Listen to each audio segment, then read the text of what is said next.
Okay, today we are doing 4-6 notes. Like I said yesterday, these are just proving to more triangles congruent using different ways. Today is dealing with hypotenuse and leg, so congruence in right triangles. It does have to be a right triangle. So in a right triangle, the side opposite the right angle is called our hypotenuse. We should know this by now. The two sides that form the right angle are called the legs.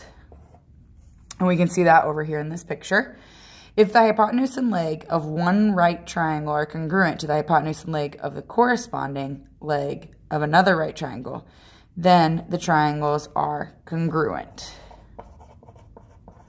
So, since the fact that we've already got this angle that's congruent to this angle because we've got right triangles, and then we have a hypotenuse and one of the legs. It does not matter which one, but one pair of legs has to be congruent. So in this case, it was A, B, and D, E. It could have been B, C, and E, F. This is called hypotenuse leg.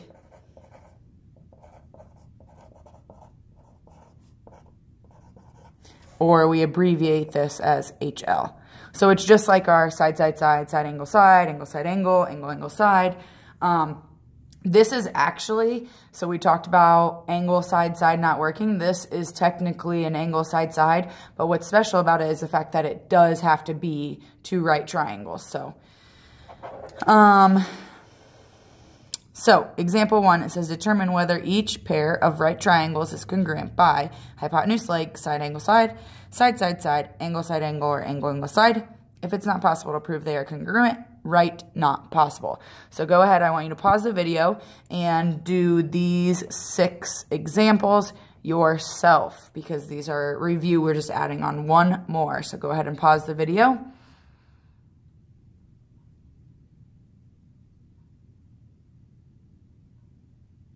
So hopefully we noticed that this first one was angle, side, angle because we've got an angle, side, and an angle, and that works same thing over here, angle, side, angle. Okay, these are right triangles, but we're still looking. What kind of parts do they have?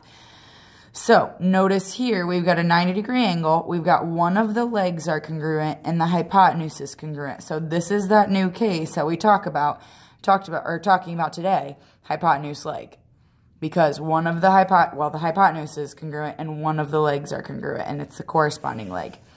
Okay, so this next one, we have a side, an angle, and then another side, and that follows in the second triangle, side, angle, and another side. The fourth one, they share a side, but other than that, we don't really know anything about these two triangles. So this one is actually not possible, given the information that we've got. Okay. Second to last one, we've got a hypotenuse that's congruent. We've got a 90-degree angle, and we've got another angle. We also have a side, so there's a couple of different ways that we could do this. We could do angle, side, angle. That works. We could do hypotenuse leg because hypotenuse is congruent. We've got the leg congruent. We've got the 90-degree angle. So that's hypotenuse leg. If you didn't even notice that this side is congruent, that overlaps EF, then you would see angle, angle, side from the beginning. So if I erase this and start it over, I had an angle, angle, side that's congruent to another angle, angle, side. So that actually works too. So there's a couple of those that work there. And then the last one, we've got an angle, side, angle, and those match up with angle, side, angle. Notice our triangles are just flipped, so angle, side, angle. I know that it goes angle, side, angle because notice how the side is between these two angles, okay? If it was angle, angle, side, the side comes after the angles, but notice the side is between the two angles. And last example, today's notes are pretty quick. A creel is a wicker basket used for holding fish. On the creel shown, the straps form two right triangles. Explain how these two triangles are congruent by hypotenuse leg if we know that XY right here, and you can't really see my markings, but XY is congruent to XZ. You should be marking those yourself. Okay, so how do we know that these are congruent? Well, for hypotenuse leg to work, we've got to have a hypotenuse and leg that are congruent to another hypotenuse and leg, and then also that 90-degree angle. Well, we have the 90-degree angle. We have the hypotenuse being congruent, okay? And then we have to prove that another leg is congruent. So how do we know that it's congruent? Is because XW, is congruent to XW by our reflexive property.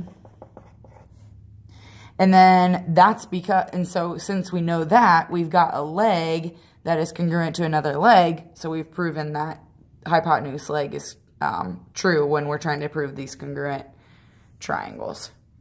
So that is actually it for today. I know this is like really short. It took me 5 minutes to get through this. It should have taken you maybe a little bit longer because you paused the video to do these.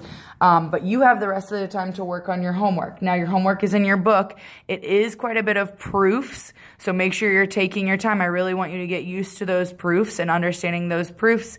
And I will see you Monday after your 2-hour delay.